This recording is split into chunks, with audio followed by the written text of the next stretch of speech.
my disclosure, I have nothing to say concerning this talk. This talk is about this question. Our job is to face patients, to face family. And in fact, when we face somebody, because we have been taught at the university many things, because of our experience, we see people in very different ways. And we have to think about this way because this can have an impact on our clinical practice. And the first point is that many of us are physicians. And when you are physician, you have a certain way to see people. And this comes from history of medicine. You know, it is classical to say that medicine evolves from a theological to metaphysical to scientific perspective. What does it mean? It means that several thousand years ago, you know, medicine was something very global, which incorporates spirits, gods, grounds, elements, body, mind, etc. Everything was mixed, and it was not so efficient, to be honest. And after you had the Greeks, and the Greeks made a couple of progress. For instance, you know, in the past, epilepsy was often due to the anger of the gods. And Hippocrates said, no, epilepsy, this is not a problem of the gods, this is a disease, and we have to treat this disease. So this was a real progress. Nevertheless, the ancient Greeks has some fantasies about how the body would function. For instance, you know, they have the humor theory with the yellow bile, the black bile, and you know, in fact, we don't know to what corresponds the black bile. We don't know if it was something coming from the spleen or from the urinals. And why? Because the Greeks did not do any dissection of patients. This was forbidden. And so they were talking about organs, but they didn't know to what it corresponds. And so they said things that were mere fantasies. And we had to wait until 1500s. At that time, some people did some dissection, and we had anatomy, and then we had physiology during the 19th century, and this has been really a breakthrough, and this has been the arrival of contemporary medicine. So we can say that the 19th century is the rise of modern medicine, and it is, to be honest, this is true, it is fairly better to be treated when you have a myocardial infarction after the 20th century than before the first millennium. And so this progress, also, to be honest, came from the rising of biology and physiology. So this is the study of organs and the function of the organs, which makes that our medicine, Occidental medicine, is very efficient. So this is a great success. This is a so great success that in all hospitals around the planet, you have cardiologists, pneumologists, dermatologists, etc. You have specialists of organs. And this is a proof that biology is deeply rooted in the medical thinking. And in addition, I don't know if it is the same in your country. In my country, I have counted during the 6 first years of studies, our medical students have 600 hours of biological courses, whether it is biophysics, biochemistry, histology, etc., anatomy, etc., etc. 600 hours of course. And do you know how many hours of course they have in psychology? Between 5 and 20. And I spoke to my dean, and he said, well, that's normal. We are physicians. We are dealing with the body. And I told him, look at what is the day-to-day job of a general practitioner. I don't speak about psychiatry because we have a conflict of interest, of course. But just look at what is the day-to-day job of a general practitioner. He nearly never used biology. He used patient physician relationship, to deal with compliance, etc., to make people understand the treatment, etc., etc. But that's life. That's life. Once again, biology structures the way of medical thinking. And, of course, this has been a success. Don't forget that biology is very important for the progress of medicine. And this is the reason why when physicians, even psychiatrists, when they see a patient, they see some organs. And when we see patients, we see somewhere the brain of our patient, for the best and for the worst. Well, biology has been a great success indeed, but this has been only a partial success. And we have to understand in which way this has been only a partial success. This is especially true for psychiatry, because you could say to me, okay, organs are very important in medicine, they structure medicine, but what is the organ for psychiatry? People will say, this is the brain. The brain is the organ of psychiatry. Of course. We are dealing with the mind comes from the brain, so we are dealing with the brain. Okay, but neurologists are dealing with the brain. So, and this is a real question today. You know, there is in some country a tension between neurologists and psychiatrists about what is their job. And things are not so simple. You know, many neurologists consider now that in multiple sclerosis or in Parkinson's disease, psychiatric symptoms, in fact, are the most important symptoms. So, what is relevant for psychiatry? What is relevant for neurology if, in fact, we have the same organ? Remember the etymology of psychiatry. In psychiatry, you have psi, and psi corresponds to psyche. We are dealing with mental disease, of course, but mental disease, it seems a little bit old-fashioned. You know, what is mental? This is not material by definition. So if it is not material, it does not exist. Okay, just be simple. Unfortunately, you have all experience in your life to be sick. And when you are sick, you realize that you have a body. And you realize that you have some organs in your body, you know. There was an old definition of health that was life in the silence of the organs. Usually, our organs are silent. And when you are sick, you know that you have organs. And in very special circumstances, you suffer a lot, and the experience of the suffering does not come from your body or from organ. It comes from yourself as a thinking subject. And in this situation, we say that you have a mental disorder. This is not to say that it is not related to brain. This is related to brain, of course. But what the patient experiences, he or she experiences something from inside himself. This is not projected on a part of itself, or on an organ, or even on the body. And so, indeed,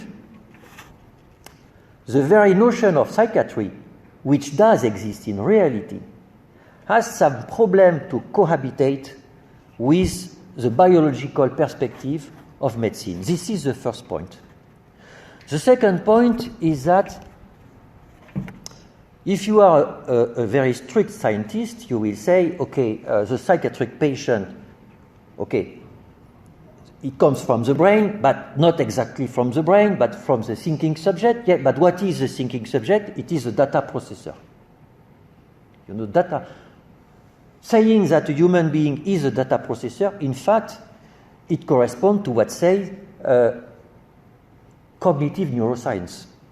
Cognitive neuroscience, by definition, consider that human beings treat information, are data processor.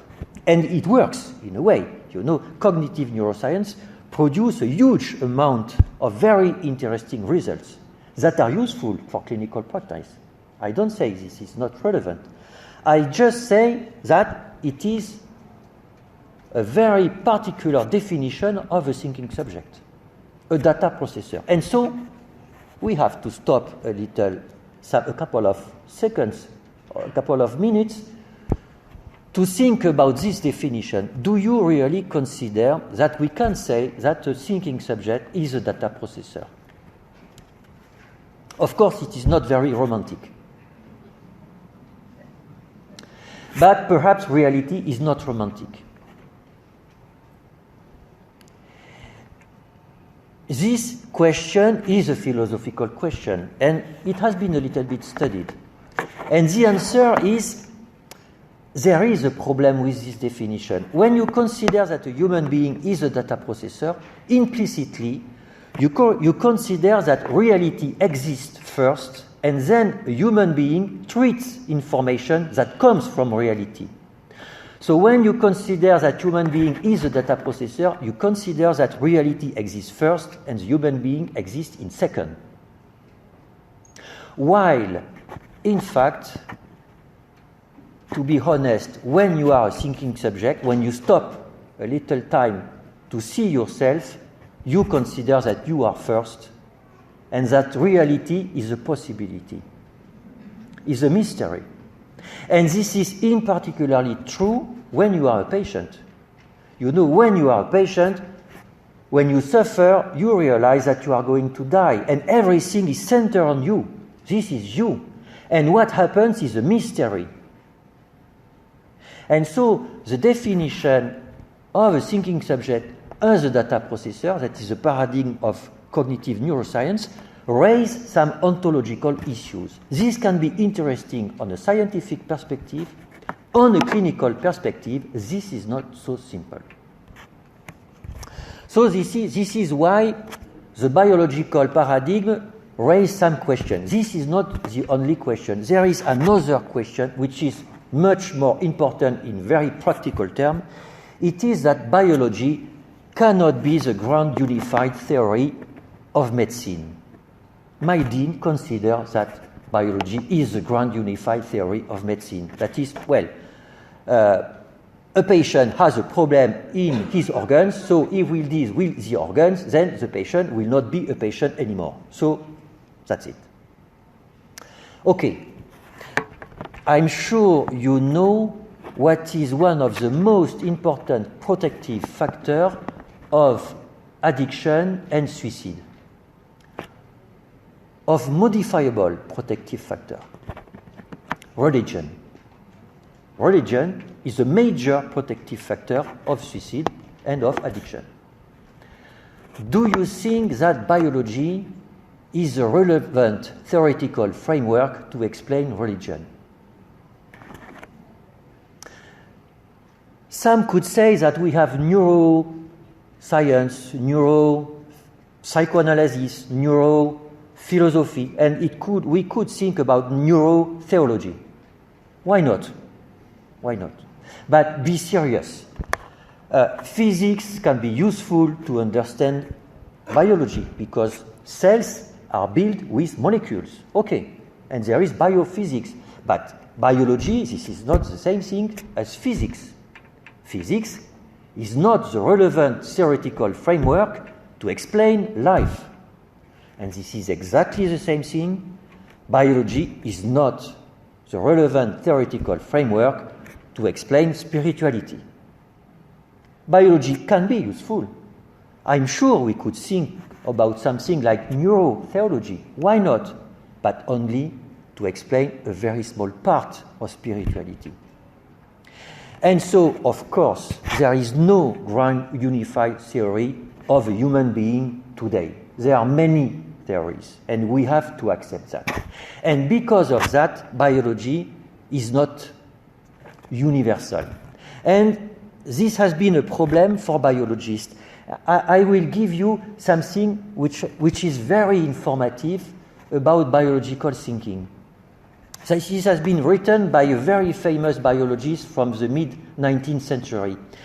What he said, in the patient who succumbed, the cause of death was evidently something which was not found in the patient who recovered. This something must be determined. This must be deterministic. And then we can act on the phenomena or recognize or foresee them accurately. Then only scientific determinism will be achieved. This is a very strict scientific perspective. If I have a patient, I have to find the cause of the patient, and then I will act on the cause, and the patient will not be a patient anymore. Typically, this works with germs.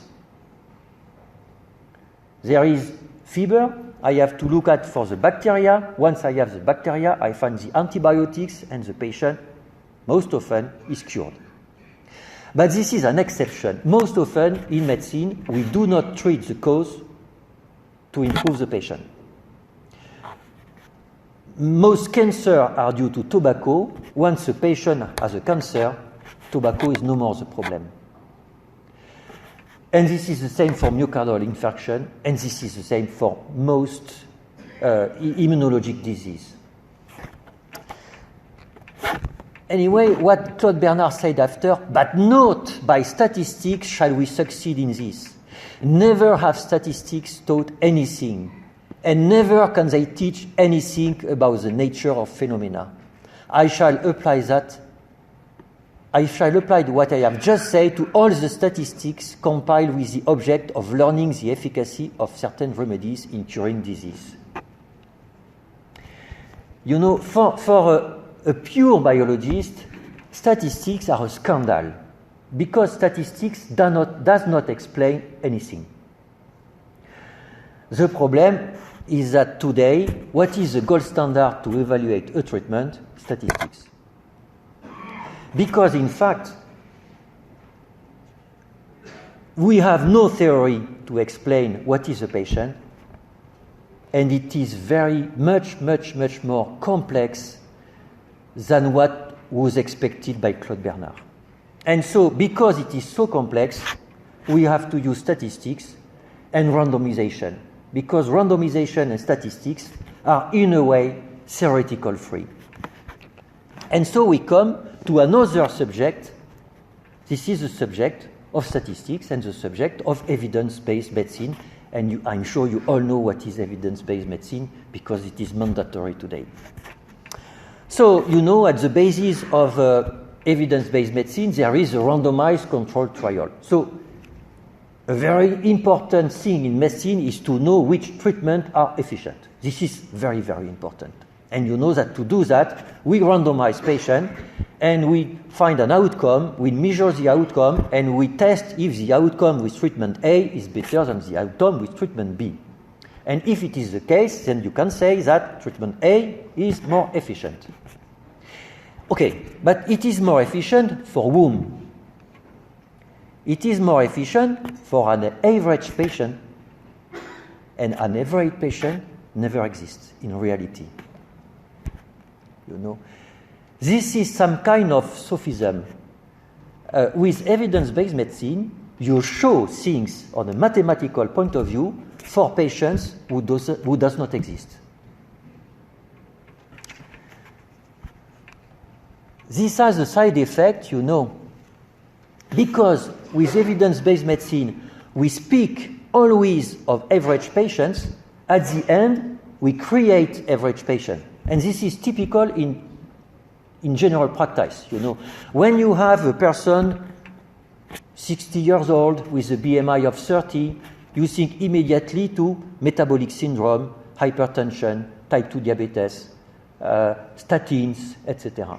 Because on a statistical point of view, this will be the problem, and it is proved that for this type of patient, the good answer is to take a statin. What are the pros of evidence-based medicine and statistics? The pro is efficiency.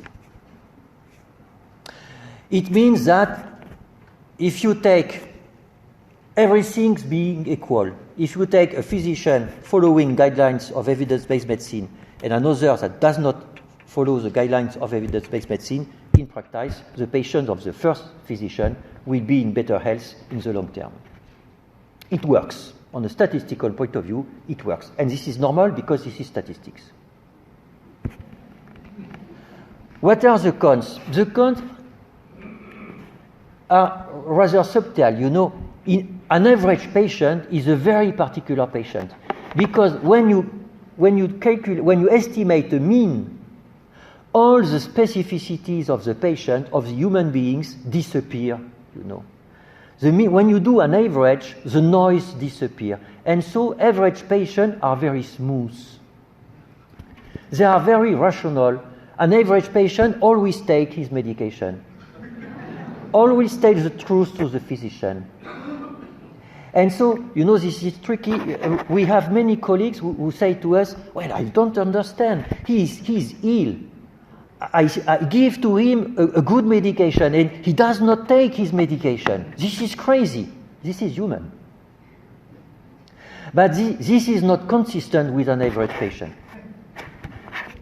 And of course, there is no countertransference with an average patient, you know. And so this is peaceful for the physician. This is peaceful, but the patient feels that there is no countertransference. And so, and you know, many patients say, my doctor does not see me. He sees my hypertension. He sees my disease. But I do not exist in front of him. And this is a side effect of statistics. We have a particular point about evidence-based medicine and the average patient. We have to deal with average family. And indeed, an average family does not exist. Does not exist. I'm sure you are very experienced. You know that when you consider one patient, brother and sister, father and mother, this is always something very, very special if you enter in the details. And even if there are family studies, you know, there are more than 1,000 scales that measure family functioning. More than 1,000 scales. And if there is more than 1,000 scales, it is because we cannot measure it. So this was the subject of statistics, the subject of evidence-based medicine. But when you go in your waiting room, when you shake hands with parents, I shake hands with my patients. But this is a little bit strange. Even if there are 3 or 4, I shake hands. So when you shake hands, when you say hello, you are not with the subject of biology. You are not with the subject of statistics. Indeed. Indeed. But what is this subject? This is, on a scientific point of view, this is a mystery. This is a mystery. You have disciplines that study this phenomenon. You have philosophy, phenomenology, psychology, social psychology, psychoanalysis, of course. But these are not most often quantitative disciplines. These are qualitative disciplines. And these disciplines are really dealing with complexity. Complexity means that the number of variables is huge. Even you cannot number the variables that are implied in the phenomenon that you are looking at. This is extremely complex. And so our colleagues, very scientific, have difficulties to consider that it is serious to study that. And so, this is not in fashion, and so it is very difficult to publish these studies in high impact factor journal. And this is a disaster for our profession. This is a disaster, you know, because our students, for having a position, they have to write papers in a high impact factor journal, and so it is forbidden for them to study the patient-physician relationship. This is really a problem. Anyway, there is an exception. It concerns psychotherapists. Of course, psychotherapists are obliged to study patient-physician relationship, of course. And I hope that in a close future, they will not be the only people working with patient-physician relationship. I hope it will not be the case. I hope that we will consider that all people working in the field of mental health are somewhere potentially therapeutic when they are involved with their patient. They are not necessarily real psychotherapists, but there are some seed of psychotherapy in all patient-professional relationship. And so we have also to learn to them, to do research about this subject of physician-patient meeting. This is very important. Now there is the last subject, which is less evident than the other three. This is a subject within a group, but this subject is very important in child and adolescent psychiatry, very important. This is our specificity. I'm sure that most often for you, of course you can see your patient alone, but most often you will see the whole family in consultation. You see the whole family. And you know that in some theory, in fact, the notion of patient in child and adolescent psychiatry is not so evident. And it is considered that, in fact, the patient is an emerging property of a group. And sometimes it does correspond to clinical reality, you know. And we could even say that, this is a little bit provocative, but nevertheless we can say it. A child and adolescent psychiatric patient is a community that calls for help for some suffering in the mind or behavior and locates this suffering in a youth. This is typically not the same thing as in classical medicine. You know, in classical medicine, you have an organ with a problem. The organ is inside the body belongs to a thinking subject, and the physician is dealing with that. This is clear-cut, supposedly clear-cut. Because in reality, of course, the family deals with somatic disease. But this is another question. This is another question because in child and adolescent psychiatry, obviously we are dealing with the family. Obviously. And obviously, you cannot separate the kid from the root family. Once you grow, once you become an adult, you will go far, especially in North America. I know that once you are 18, 20, 22, you are leaving home and you go far because this is a big country. You have big country, so you live far. And so you become alone. And you will meet somebody, you will be a couple, you will have kids, but you will be a subject. For a kid, this is not the same thing. A kid lives with his parents, hopefully. And it is very, very difficult to consider the kid without the parents and without brother and sister. So our patients have also to be considered as subject of a group. And you know that nowadays, this is in fact in fashion outside the field of medicine. For instance, in the definition of disability by WHO, you have interaction between features of a person's body and features of the society. And for mental health, this will not be, for mental disabilities, this will not be feature of a person's body, but features of the mind.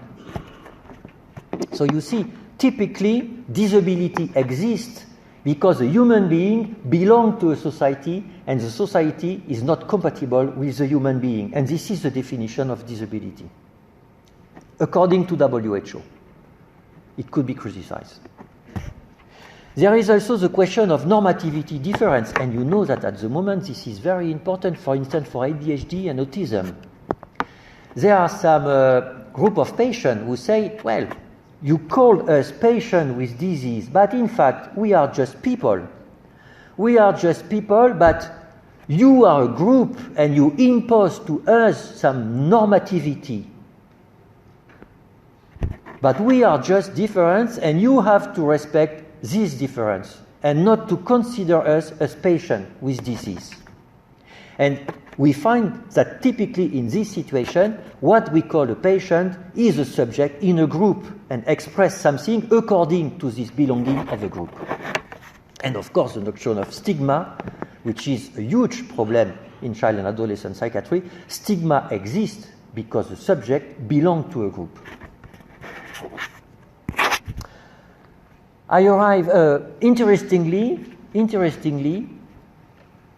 for each of these subjects, we have in fact a classification. Very recently, you know that it has been proposed a classification for mental disorders based on the subject of the biology. These are the research domain criteria of the IACAPAP. We can criticize, but it exists. And I think on an epistemological point of view, this is very interesting. Of course, there is a subject of statistics, and you know that DSM is Diagnosis Statistical Manual. So statistics are at the basis of DSM and its twin, the ICD. The subject of physician-patient meeting, in a way, has its classification. I know it because it comes from my country. It is the Classification Française des Troubles Mentaux de l'Enfant et de l'Adolescent.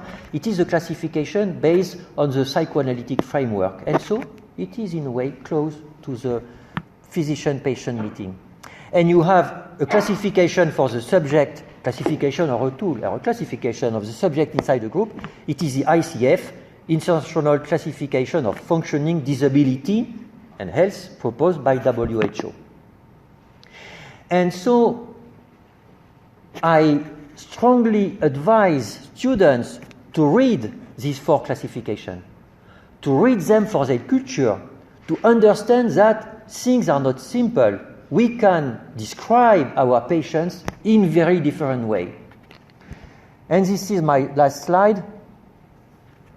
We have all particular glasses when you are looking to people because of our studies, because of our life, because of our job. It is important that we know that we have these glasses. And it is not forbidden from time to time to put out the glasses and to look at reality as it is. The 4 patients do exist, and we have to know that when we meet a patient, well, we can conceive that the patient has a brain because perhaps we will have to do brain imaging because it is important to do a differential diagnosis. We will remember that this patient belongs to a statistical group because if we have to prescribe medication, we have to know how medication works. And we know how medication works only on statistical terms. Unfortunately, but at least it exists. And it is much better than nothing. And of course, we are in front of a family or a human being, and we have to know that a human being is not a statistic, is not a brain, it is a human being. It is a unique experience to be in contact with a human being. And in addition, this human being belongs to a family, to a school, etc. And it makes things more complex. And this is not a problem. This is not a problem because it can be a tool. You have several tools that you can use to make things better for the kids. So it is not a problem until we do not realize that. If you keep only the same pair of glasses, I'm sure that it is likely you will do mistakes even if you are a very good professional. Thank you for your attention.